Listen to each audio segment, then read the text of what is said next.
Hi అండి, నేను మీ Shilpa Vinay. Welcome to Vinci kitchen. ఈరోజు వీడియోలో మనం ఎంతో టేస్టీ కొబ్బరి పచ్చడి రెసిపీని చూద్దాము.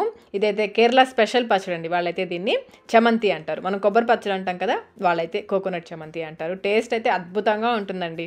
ఈ పచ్చడితో తినాక మళ్ళీ కర్రీ కూడా వేసుకోవాలనిపించదండి. అన్నం అంతా కూడా పచ్చడితోనే తినేయాలనిపిస్తుంది, అంత బాగుంటుంది. వేడి అన్నంలో కొంచెం నెయ్యి వేసుకొని తింటుంటే రుచి అద్దరిపోతుంది. తప్పకుండా అయితే ఒకసారి ట్రై చేయండి. ముందుగా స్టవ్ పైన ప్యాన్ పెట్టేసుకుని ఇందులో 1 టేబుల్ స్పూన్ నూనె వేసుకోవాలి. నూనె కాగిన తర్వాత 7 లేదా 8 ఎండుమిర్చిని తుంపి వేసేసుకోండి. ఇంకా 1 ఇంచ్ అల్లం ముక్కని చిన్న ముక్కలుగా కట్ చేసి వేసుకొని ఈ ఎండుమిర్చి ఈ అల్లం కూడా బాగా వేయించుకోవాలి. లో ఫ్లేమ్లో వేయించుకోండి, మాడిపోకుండా లో ఫ్లేమ్లో వేయించుకోవాలి. ఈ అల్లం వల్ల పచ్చడికి మంచి టేస్ట్ వస్తుందండి. అల్లం అయితే తప్పకుండా వేసుకోండి. చూడండి, బాగా వేగిపోయాయి కదా.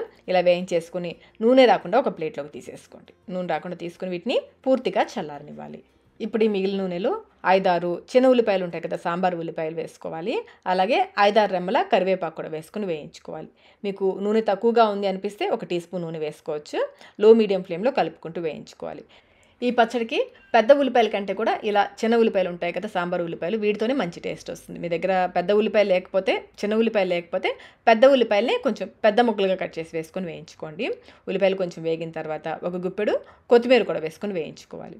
నేను ఇందులో పసుపు వేయడం మర్చిపోయానండి, కొంచెం పసుపు కూడా వేస్తున్నాను. మీరైతే ముందే వేసుకోండి.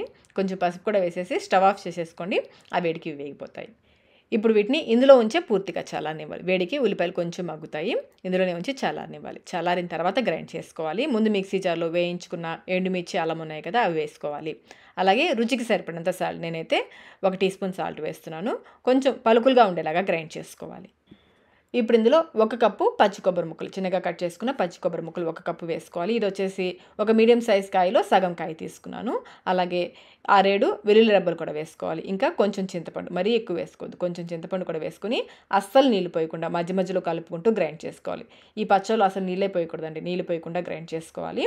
ఇప్పుడు ఇందులో వేయించి పెట్టుకున్న ఉల్లిపాయలు ఉన్నాయి కదా, ఉల్లిపాయ, కొత్తిమీర, కరివేపాకు అవి వేసేసుకోవాలి. ఈ ఉల్లిపాయల్ని మరీ మెత్తగా గ్రైండ్ చేసేయద్దు, మధ్యలో కలుపుకుంటూ మధ్యలో ఆపుకుంటూ చూడండి, ఉల్లిపాయలు ఈ విధంగా కొంచెం లైట్గా పలుకులుగా ఉండేలాగా గ్రైండ్ చేసుకోవాలి. అంతేనండి, కేరళ స్పెషల్ కొబ్బరి చమంతి రెడీ అయిపోయింది. ఇంకా ఈ పచ్చడికి పోపేమీ అవసరం లేదండి, ఇలాగే తినేయడమే డైరెక్ట్గా.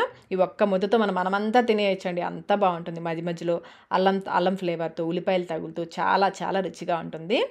ఈ పచ్చడి మనకి బయట ఒక్కరోజే నిల్వ ఉంటుందండి. ఫ్రిడ్జ్లో పెట్టుకున్నామంటే, చేసిన వెంటనే కావాల్సినంత పచ్చడి పక్కన పెట్టుకుని మిగిలిన పచ్చడిని ఫ్రిడ్జ్లో పెట్టుకున్నామంటే 2-3 రోజుల పాటు నిల్వ ఉంటుంది. మరి ఈ టేస్టీ కేరళ స్పెషల్ పచ్చడిని మీరు కూడా ఒకసారి తప్పకుండా ట్రై చేయండి. ట్రై చేసి మీకు టేస్ట్ ఎలా అనిపించిందో మాకు కమెంట్ రూపంలో తెలియచేయండి. వీడియో నచ్చినట్లయితే లైక్ చేయండి, మీ ఫ్రెండ్స్కి, ఫ్యామిలీ మెంబర్స్కి షేర్ చేయండి. ఇలాంటి మరిన్ని రెసిపీస్ కోసం మన విన్సీ కిచెన్ యూట్యూబ్ ఛానల్ని సబ్స్క్రైబ్ కూడా చేసుకోండి. Thank you.